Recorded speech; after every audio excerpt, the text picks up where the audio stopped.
Vamos a comenzar el servicio en esta tarde-noche, y sabemos que el mes de junio es el mes donde más tarde se oculta el sol, y todavía son las 8:30 casi, por ejemplo, 8:30 o algo así, todavía está un poco iluminado. Pero bueno, vamos a comenzar nuestro servicio. Vamos a empezar cantando el himno 290. ¿Ibas a decir algo? Ok, está bien. Entonces vamos a cantar el himno 290. Ok.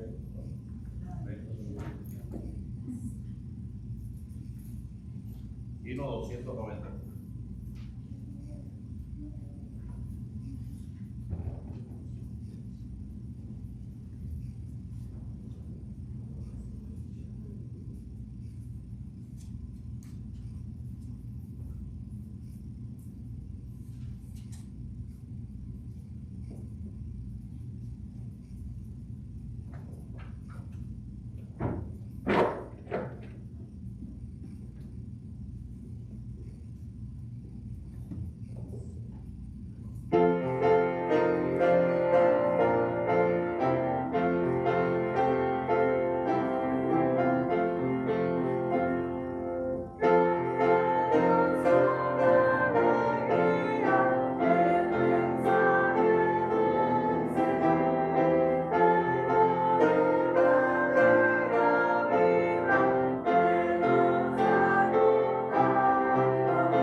Vamos a pedir a Arturo que tenga unos momentos de oración. Señor, te damos gracias por la oportunidad de estar aquí en tu casa. Pedimos, Señor, que tu bendición sea contada con nosotros, con transcurso. Permite que este tiempo de estudio bíblico sea de provecho para nuestra vida. Lo ponemos todo en tus manos, aquí, en el nombre de Jesús. Amén. Bien, saludamos a todos en este tiempo, en esta tarde. Damos gracias a Dios por la presencia de cada uno de ustedes. La gente no se atreve a salir de sus casas por el calor, otras veces es por el frío, otras veces es por la lluvia, otras veces es por algo, pero siempre aparece algo, ¿no? Y créanme que Satanás siempre está entorpeciendo el tiempo de los servicios, el tiempo de los cultos, para que las personas no vengan. Sé que hay algunos que están enfermos, otros que están trabajando, y bueno, pues, pero tenemos que sobreponernos a todas esas cosas y hacernos cada uno de nosotros una meta personal de asistir a todos los cultos, y no solamente asistir, sino hacerlo también de forma puntual. Así que damos gracias a Dios por cada uno de ustedes. Bueno, los que están siempre son los que reciben las consecuencias de estas cosas. Pero bueno, sabemos que todos los viernes y toda la semana estamos orando por aquellos que no están viniendo por falta de ánimo, por falta de esa disposición personal. Así que lo que podemos hacer es seguir orando para que Dios bendiga sus vidas y para que puedan asistir aquí, para que se puedan beneficiar de la gloria de Dios, para que puedan beneficiarse de la fortaleza del Espíritu que la palabra de Dios nos da. Así que, bueno, los anuncios que tenemos para estos días, recordar que este próximo domingo tendremos el Día de los Padres y vamos a estar aquí a partir de las 9:30 con un desayuno.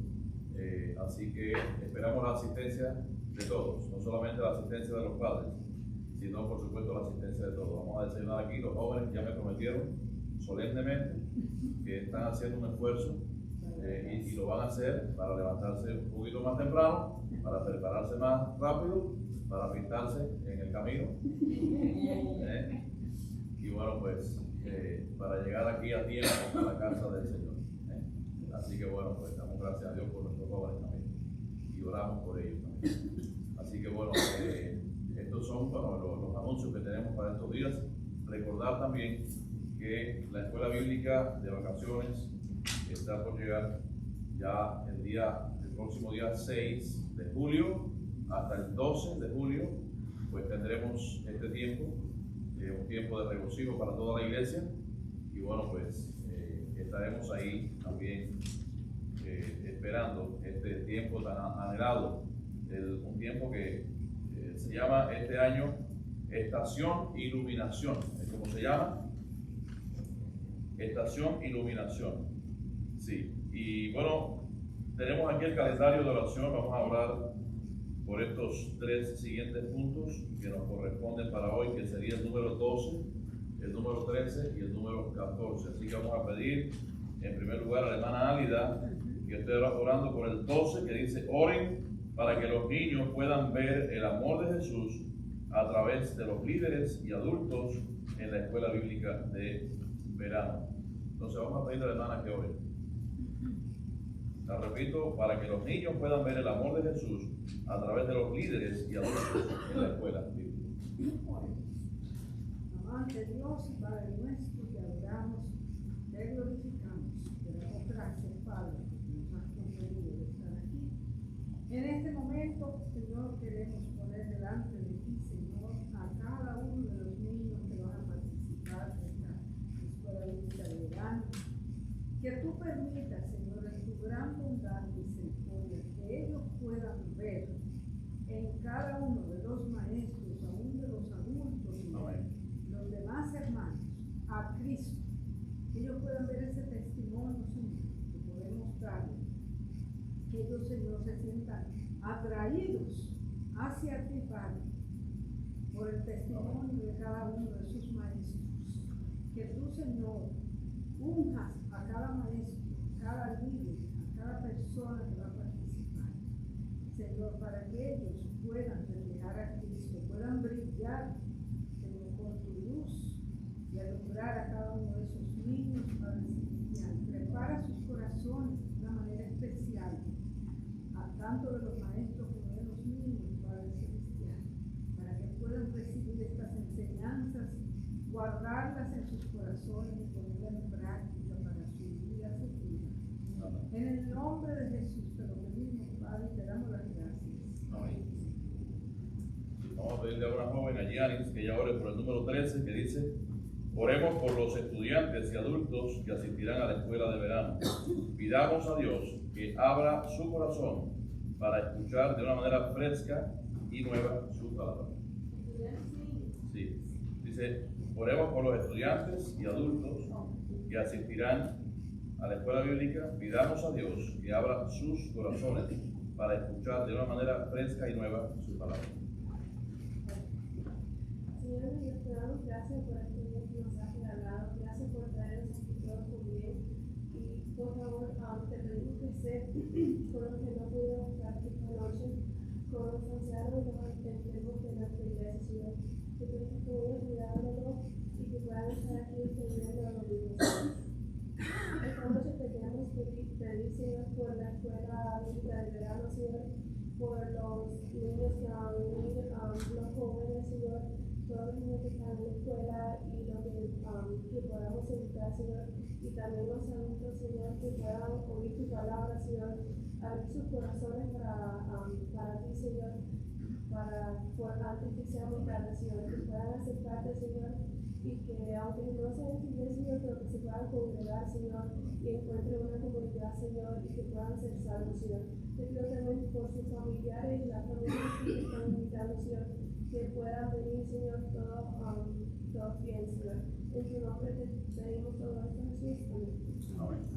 Amén. Y vamos a pedirle a Ena que ella esté orando por el punto número 14 que dice: oremos para que los participantes con necesidades especiales sean incluidos, amados y aceptados en la escuela bíblica. Pidamos para que se sientan amados por el Dios que los creó y los conoce. Señor, y nuestro, estamos unidos aquí en tu casa, Señor, en medio de esta aflicción, de tu trono, hermoso Padre, para que tú obres en cada una de ellos en tu nombre, Jesús. En este momento te pedimos por aquellos que tienen sus problemas en su vida, ayuden a los que están en dificultades, Señor, y a que puedan ellos también sentirse incluidos y amados. Tú sabes que es una cosa que los ayuda mucho en sus vidas, Señor. Te pedimos en el nombre de Jesús, y cada uno de nosotros hagamos lo mejor para que ellos logren sus vidas y su corazón para que entiendan el mensaje. Tú sabes. Te pedimos todo, Señor, en el nombre precioso de Jesús. Amén. Amén.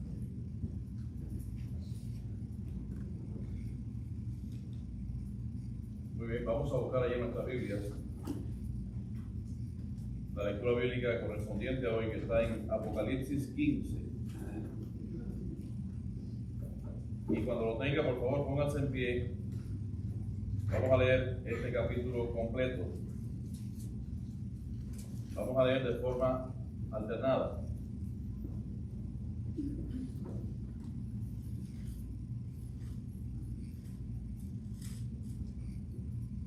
Apocalipsis 15.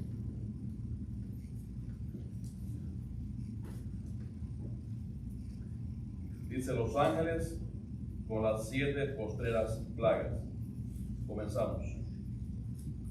Vi en el cielo otra señal grande y admirable, 7 ángeles que tenían las 7 plagas postreras, porque en ellas se consumaba la ira de Dios. Vi también como un mar de vidrio mezclado con fuego, y a los que habían alcanzado la victoria sobre la bestia y su imagen, y su marca y el número de su nombre, en pie sobre el mar de vidrio con las arpas de Dios. Y cantan el cántico de Moisés, siervo de Dios, y el cántico del Cordero, diciendo: grandes y maravillosas son tus obras, Señor Dios Todopoderoso. Justos y verdaderos son tus caminos, Rey de los santos.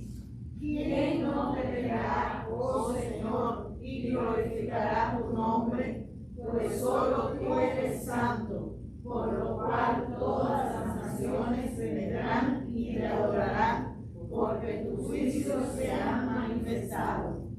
Después de estas cosas miré, y he aquí fue abierto en el cielo el templo del tabernáculo del testimonio.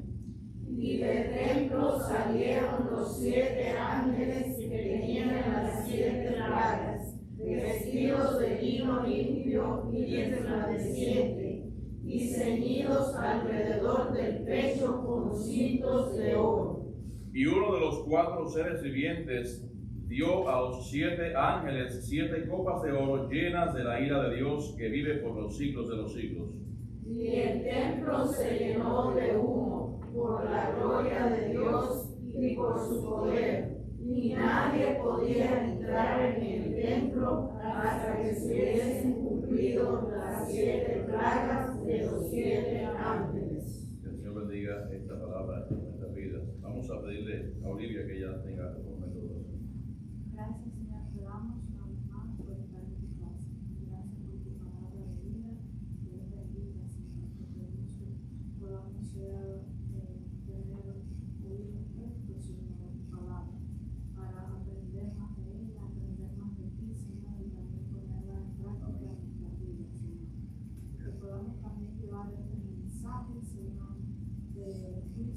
final y de todo lo que va a acontecer, Señor, a otras personas que no te conocen, Señor. Abre nuestros oídos, abre nuestros corazones para recibir tu palabra. En el nombre de Jesús. Amén. Amén. Pueden sentarse. No sé si los jóvenes tendrán un tiempo ahora mismo. No lo tienen. Muy bien.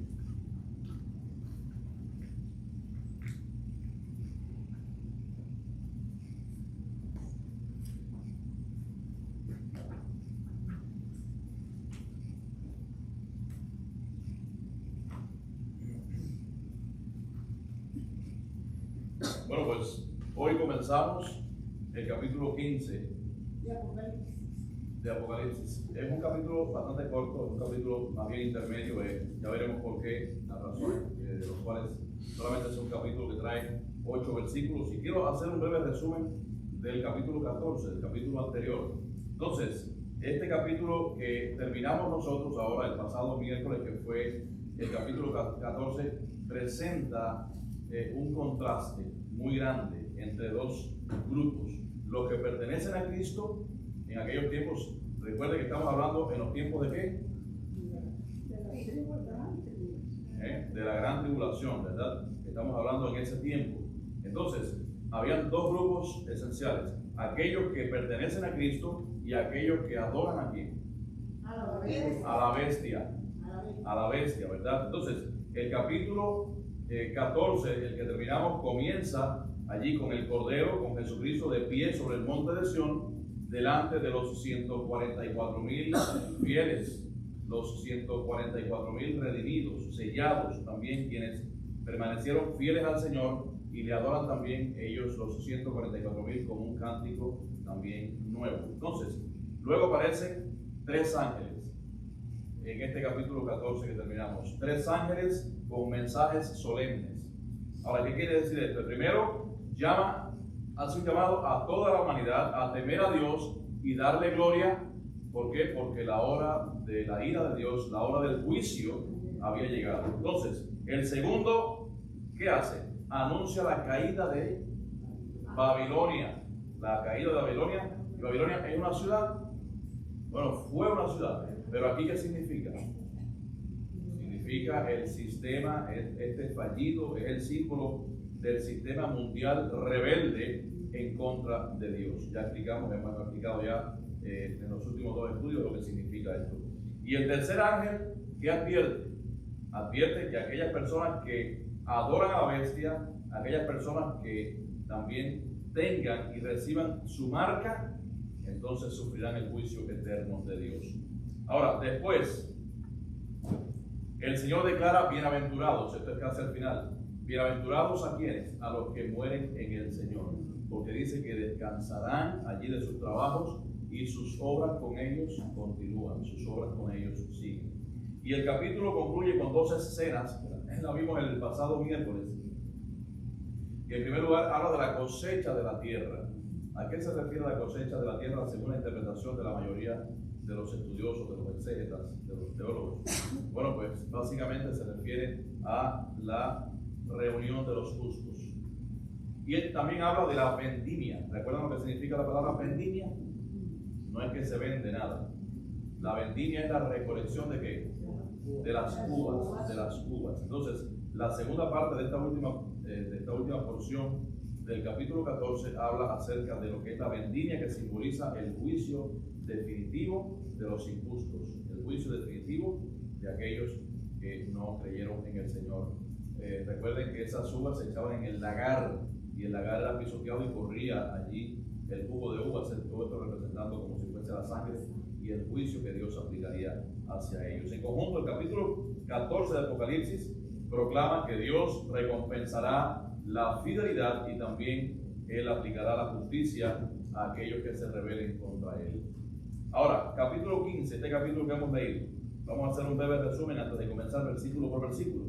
Aquí en este capítulo 15 se menciona una escena en el cielo, en la cual está viendo en aquel lugar Juan. Dice que vio esa escena en el cielo antes del derramamiento de las 7 copas de la ira de Dios. Recuerden que estaban los 7 sellos, después las 7 trompetas, ahora vienen las 7 copas. 7 copas de la ira de Dios. Y recuerden que también dijo que mientras pasaban estos juicios se iban a recrudecer, se iban a poner todavía más duros, más difíciles. Entonces, aquellos que no adoraron a la bestia, dice aquí que adoran cantando el cántico de Moisés y también el cántico del Cordero. Nos dice aquí la palabra de Dios, y lo hacen para exaltar su santidad, para exaltar su justicia. Y vemos luego cómo se abre el templo celestial y 7 ángeles reciben las 7 copas que son y contienen el juicio final de Dios sobre el mundo rebelde. O sea que este capítulo 15 es como si dijéramos la antesala del capítulo 16. De hecho lo es, por supuesto, porque este capítulo 15 se ubica allí, ya que estamos hablando acerca de los tiempos, es al final de la gran tribulación, justo antes del juicio del derramamiento de la copa de la ira de Dios. En resumen, en el Apocalipsis 14, para hablar de estos 3 capítulos, en el pasado, en el de hoy y en el siguiente, en el 14 vemos la victoria del Cordero, la caída de Babilonia y el juicio final. En el capítulo 15, que es el que estamos viendo hoy, es una pausa, podríamos decir una pausa solemne en el cielo, que allí estaba viendo Juan. Entonces, aquí en este capítulo, los santos victoriosos, los que vencen, adoran a Dios, y los 7 ángeles reciben cada uno una copa de la ira de Dios, pero todavía no la derraman. ¿Cuándo la van a derramar? En el capítulo siguiente, en el capítulo 16, y allí son derramados sobre la tierra, constituyendo los juicios más severos, de los cuales ya hemos visto. Y no solamente severos, sino que van a ser inmediatos. No es como las trompetas, que tenían su pausa y sus cosas. Aquí va a ser juicio realmente inmediato, va a ser con prontitud. Vamos a ver versículo por versículo, que no es un capítulo largo, es un capítulo bastante corto. Así que vamos a ver versículo por versículo estos 8 versículos del capítulo 15. Así que vamos a comenzar por el primero. Vi en el cielo otra señal grande y admirable, 7 ángeles que tenían las 7 plagas postreras, porque en ellas se consumaba la ira de Dios. Exacto. Bueno, estas plagas, como lo ven claramente, hay lugares donde realmente el Apocalipsis es bastante claro, bastante no simbólico, sino bastante firme en lo que representa y en lo que dice. Pues aquí estas plagas marcan la consumación del furor de Dios, de la ira de Dios. Por eso es que sabemos que está llegando y que estas copas se van a derramar en la parte final ¿de qué? De la gran tribulación. Entonces, aquí nos habla de la ira de Dios. Bueno, la ira de Dios se describe en varios lugares en la palabra. Pero bueno, escogí una parte que ustedes conocen también muy bien, que es allí en Romanos. Quiero leerlo para que ustedes lo escuchen, la manifestación de la ira de Dios. Romanos 1, vamos a leer los versículos 18 al 21. Dice la culpabilidad del hombre. Porque la ira de Dios se revela desde el cielo contra toda impiedad e injusticia de los hombres que detienen con injusticia la verdad. Porque lo que de Dios se conoce les es manifiesto, pues Dios se lo manifestó. Porque las cosas invisibles de Él, su eterno poder y deidad, se hacen claramente visibles desde la creación del mundo, siendo entendidas por medio de las cosas hechas, de modo que no tienen excusa. Pues habiendo conocido a Dios, no le glorificaron como a Dios, ni le dieron gracias, sino que se envanecieron en sus razonamientos, y su necio corazón fue entenebrecido. O sea que los necios todavía se ponen más necios y se ponen más rebeldes, y su corazón es un corazón todavía aún más petrificado, y es un corazón más duro, y cada vez es más rebelde. Y cada vez que le hablas de Dios, pues el impío, y saben algo, en lo profundo de su corazón el impío sabe que hay un Dios. Y ese es el peor pecado que ellos pueden tener. Que aún teniendo ese conocimiento, aún sabiendo que realmente Dios está allí, Dios está presente, Dios es un Dios real, pues ellos entonces se manifiestan de una manera absurda y de una manera necia, como la palabra de Dios repite constantemente. Por eso es que la ira de Dios se manifiesta en ellos. Por eso es que la ira de Dios los consumirá. Y por eso es que la ira de Dios ha consumido también a tantas personas actualmente que incluso en el mismo lecho de muerte niegan creer y rehúsan creer en Jesucristo, quien murió por ellos. Entonces, la ira de Dios se manifiesta en la rebeldía. Por eso es que Dios derrama misericordia en sus hijos. Entonces, la misericordia es el antídoto contra la ira. Incluso yo veo muchas veces que el mismo Dios tiene misericordia incluso con los injustos, dándole tiempo. Sin embargo, ¿qué hacen los injustos? Muchas veces, la mayoría de las veces, pues. Y lo peor de todo es que en los últimos tiempos, ellos entonces, cuando quisieran reconocer al Señor, pues ya será tarde, porque ya pasarán de este mundo. Y ya entonces en esos tiempos, ya va a ser imposible, como le pasó también a aquel rico y Lázaro, que ya hemos dicho muchas veces. ¿Era una parábola? No era una parábola, era un hecho real. ¿Y por qué decimos que era un hecho real? Porque justamente en el momento en que Jesús está describiendo muchas parábolas, en ese momento no lo menciona como parábola. Es interesante. O sea que fue un hecho real y estaba comentado. Así que en muchos lugares nos habla acerca de la ira de Dios, la cual se revela contra la impiedad y la injusticia. Vamos a ver el versículo 2.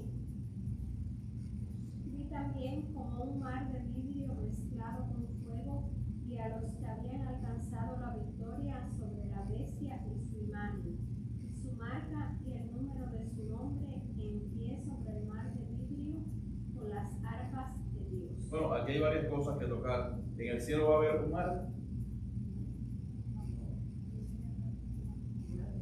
En el capítulo 21, versículo 1. Alguien por favor que lo lea. Y quiero después de matizar. Apocalipsis 21. Vi un cielo nuevo y una tierra nueva, porque el primer cielo y la primera tierra pasaron, y el mar ya no existe, no existía más. Exacto. Y el mar, lo que nosotros conocemos como mar, ya no existía más. Pero aquí, fíjense, dice: vi un cielo nuevo y una tierra nueva, porque el primer cielo y la primera tierra pasaron y el mar ya no existía más. Y en el versículo dice: vi como un mar. Exactamente. Como un mar de vidrio mezclado con fuego. Entonces, aquí Juan nos está describiendo cómo es el suelo, el piso del trono de Dios. Entonces, lo ve como si fuese un mar, pero un mar calmado, y no solamente eso, deslumbrante, porque habla de fuego. Entonces, de hecho, hay varias descripciones de este mar, de este piso, de este suelo. Por ejemplo, Ezequiel lo narra, yo lo voy a leer, Ezequiel 1:22, dice: y sobre las cabezas de los seres vivientes aparecía una expansión a manera de cristal maravilloso, extendido encima de sus cabezas. Y dice también en Éxodo 24:10: y vieron al Dios de Israel, y había debajo de sus pies como un embaldosado de zafiro semejante al cielo cuando está sereno. Entonces realmente tiene que ser algo maravilloso, y es un lugar donde nosotros estaremos un día. Y ya Juan estaba recibiendo esa revelación anticipada de cómo es el suelo donde nosotros estaremos. Entonces también vio a los que habían alcanzado victoria sobre la bestia, de acuerdo a lo que nos dice este versículo 2. Entonces, cada santo, incluso cada israelita, pero cristiano que se arrepienta de manera verdadera, saldrán victoriosos acerca de quién, o sea, de quién, de la bestia, la cual ha intentado obligarles a adorarle, y saldrán victoriosos ante el anticristo y todo su sistema. Por eso nos dice aquí victoria sobre la bestia. La victoria sobre la bestia no es más que el momento en que quizás obligan a las personas a adorarle. Los cristianos verdaderos en aquellos tiempos pues no van a querer adorar a la bestia, y entonces van a salir victoriosos ante esta situación, y van a salir victoriosos a causa de su fe en Jesucristo. También nos habla de las arpas al final, allí, las arpas de Dios. Entonces, como sabemos, el arpa es un instrumento de cuerda usado desde la antigüedad, o sea, muy antiguo, que acompañaron allí a los cánticos del pueblo de Dios. ¿Alguien recuerda la primera vez que se menciona el arpa? o algunas de las veces que se ha mencionado la palabra el arpa. Bueno, hay muchas referencias de este instrumento en el Antiguo Testamento. Hay muchas referencias. Por ejemplo, en el primer y el segundo libro de Crónicas aparece, en los Salmos aparece también, en los Reyes. Y cuando David tocaba el arpa también allí. Exacto. Entonces, también se utilizó el arpa, fíjense, para el ejercicio del ministerio profético. Se usaba también el arpa allí en el primer libro de Samuel, en el capítulo 10 y en el versículo 5. Y también nos dice y nos habla de los 24 ancianos. Entonces, ¿qué significa? ¿Qué representan los 24 ancianos? Representan la iglesia redimida. Recuerden eso, los 24 ancianos, que dice que tocaron sus arpas allí para adorar a Dios. También esto es una indicación simbólica que las cosas que estaban, que habían dicho los profetas, estaban ya por cumplirse. Esto es lo que significa. Vamos a ver el versículo 3. Y cantan el cántico de Moisés, siervo de Dios, y el cántico del Cordero, diciendo: grandes y maravillosas son tus obras, Señor Dios Todopoderoso, justos y verdaderos son tus caminos, Rey de los ángeles.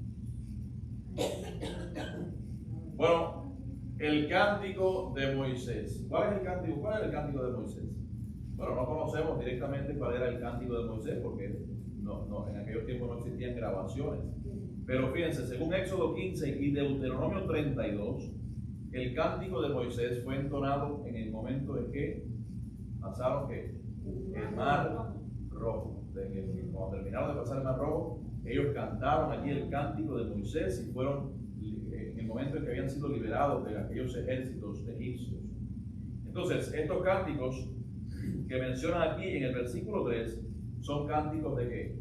De liberación. Son cánticos de victoria, ¿verdad? Cantados por ¿quiénes? Por aquellos que vencieron al anticristo, por aquellos que vencieron a ese sistema. Entonces, nos dice también, no solamente el cántico de Moisés, sino el cántico también de ¿quién?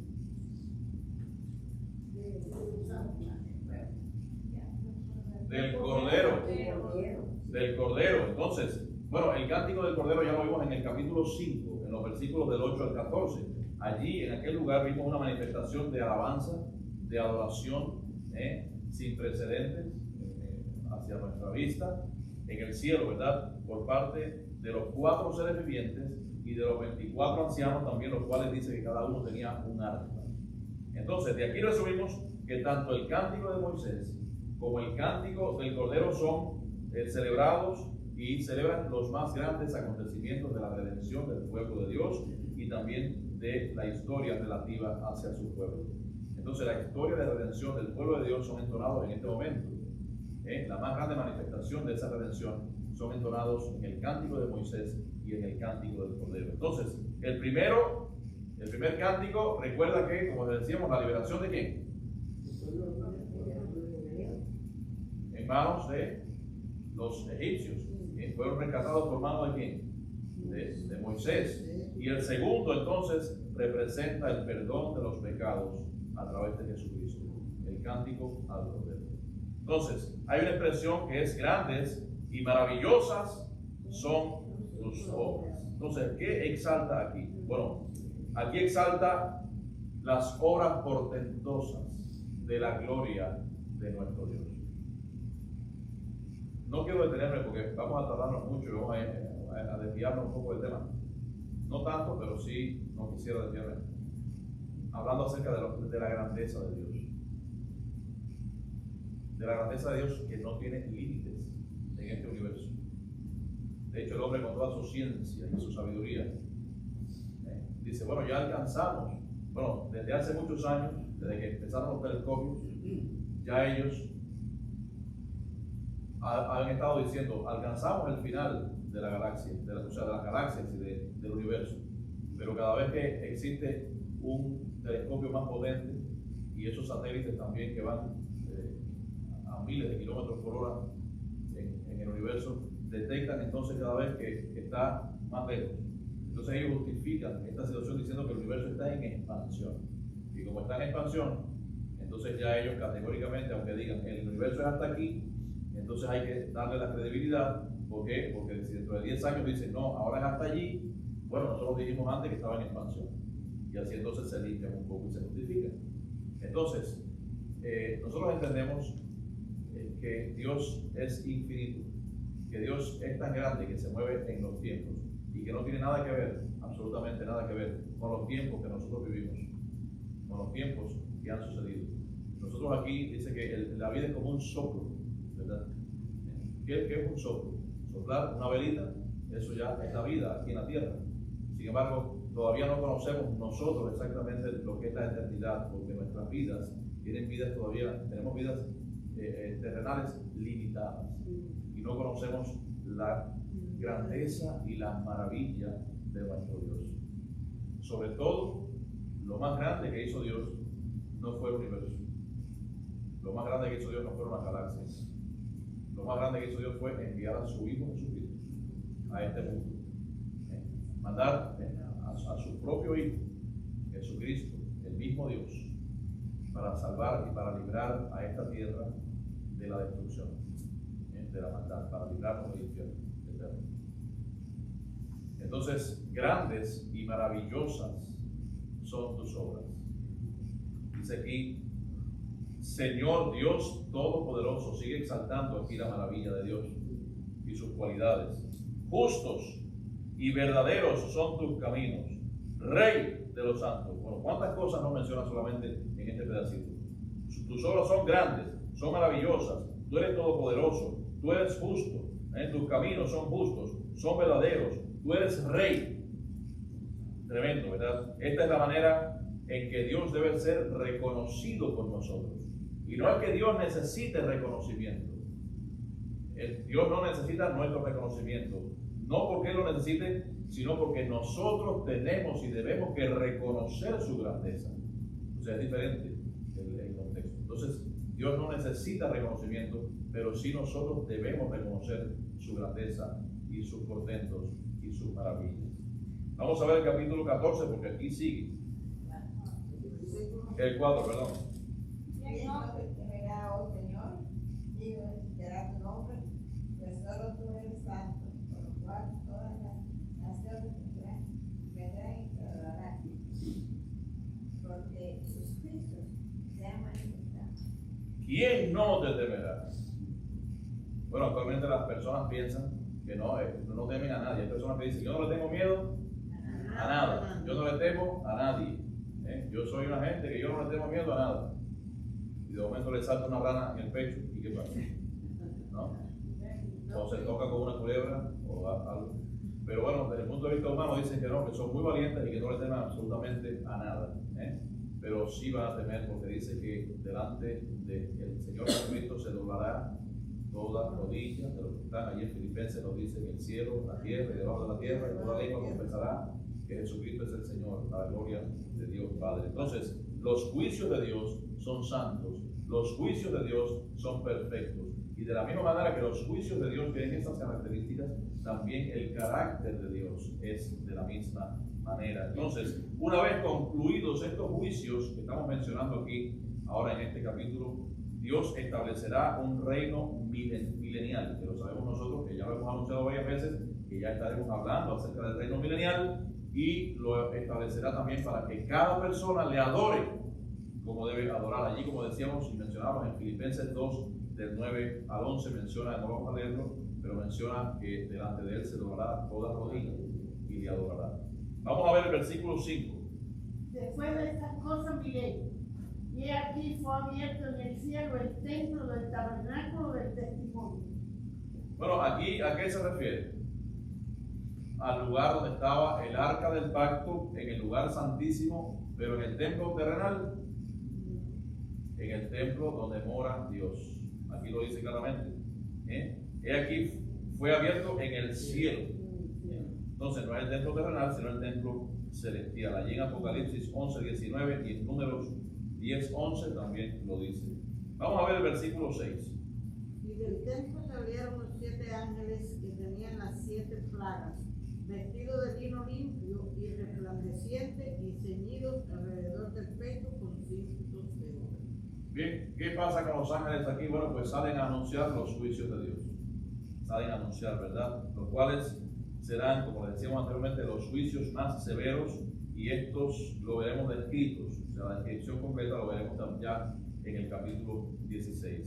Y aquí nos dice que los ángeles estaban vestidos de lino como limpio y resplandeciente, y allí alrededor de sus pechos, de sus pectorales, tenían que cintos de oro ceñidos. Entonces, ¿qué significan estos cintos de oro ceñidos y qué representan estos vestidos?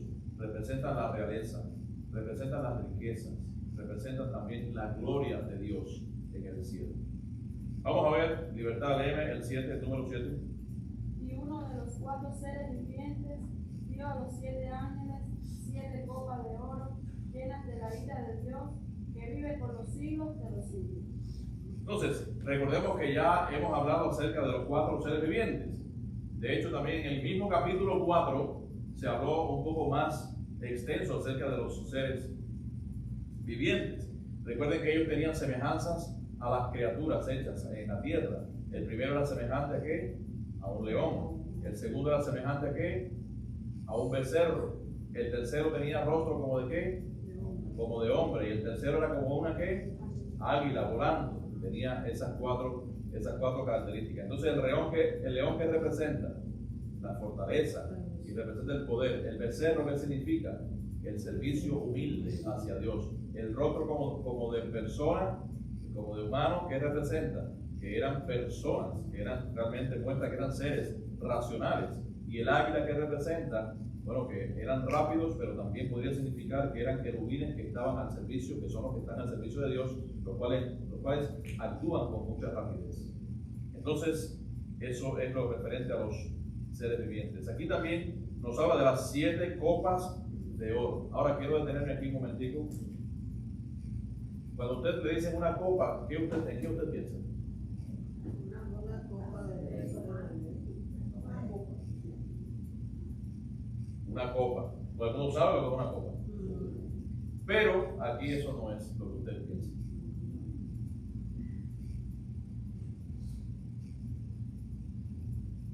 Muy sencillo. Cuando usted piensa en la copa, usted piensa en un recipiente singular. Una copa que tiene una forma incluso estrecha, hasta cierto punto, y profunda.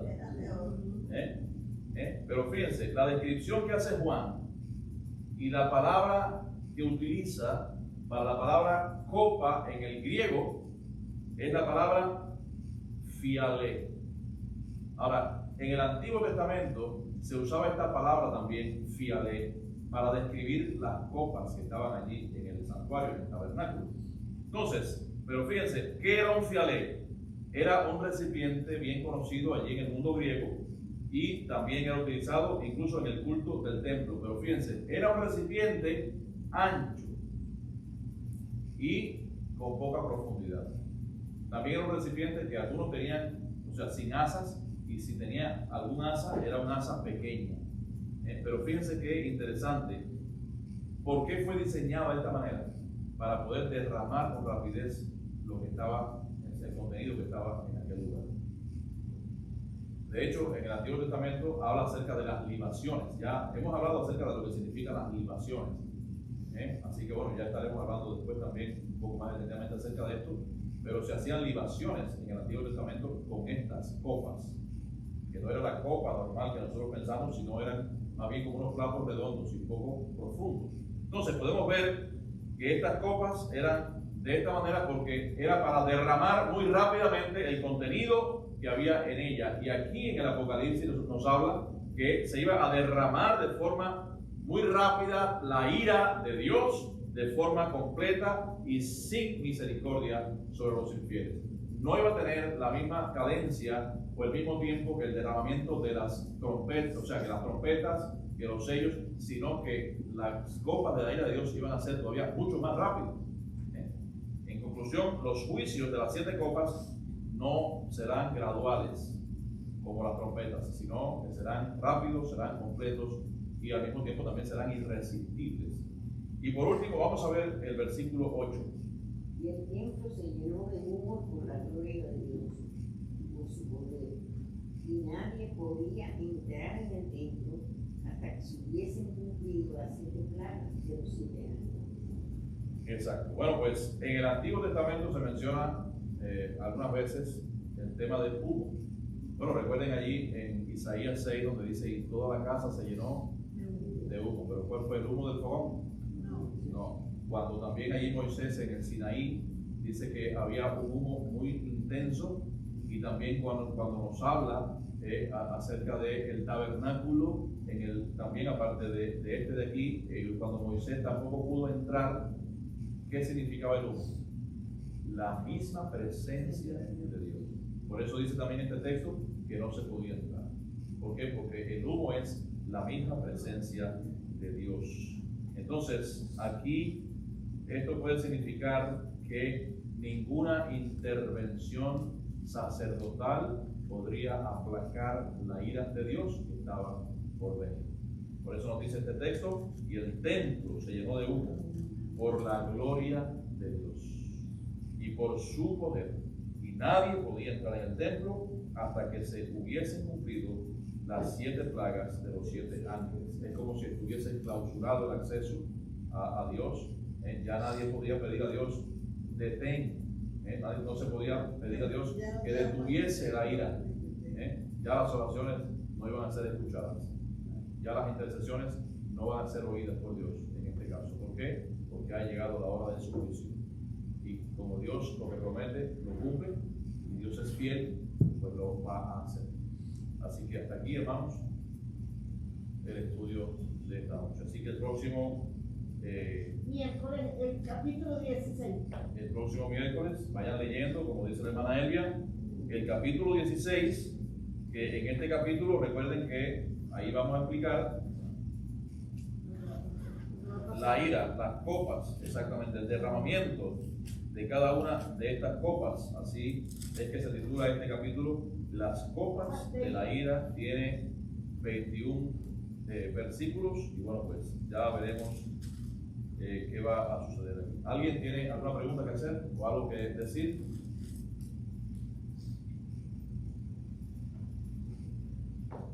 Bueno, si no tienen dudas, es porque o quedó claro o porque...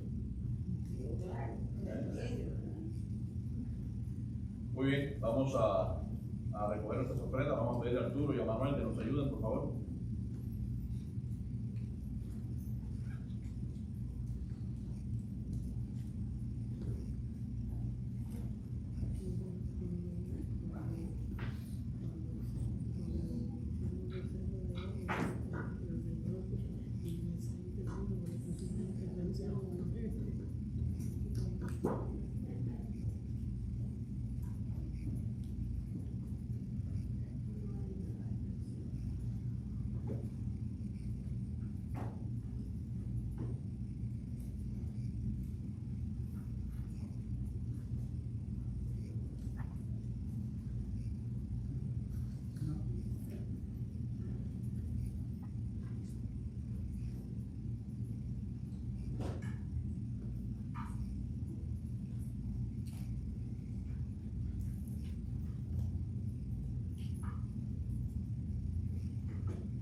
Vamos a terminar cantando un himno. Vamos a buscar allí el número 333.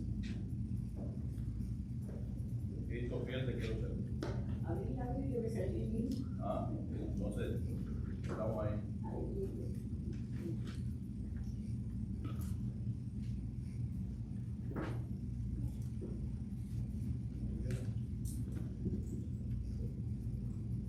Vamos a darle descansito a...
Habla a mí y ya, nos despide el corazón.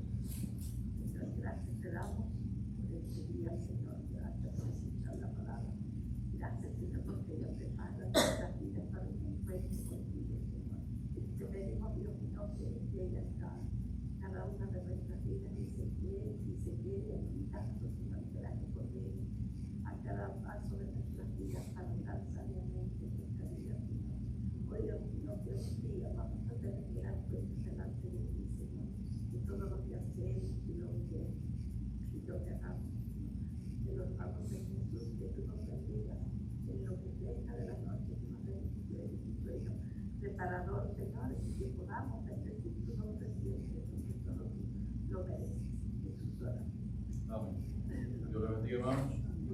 Tenemos los ensayos ahora.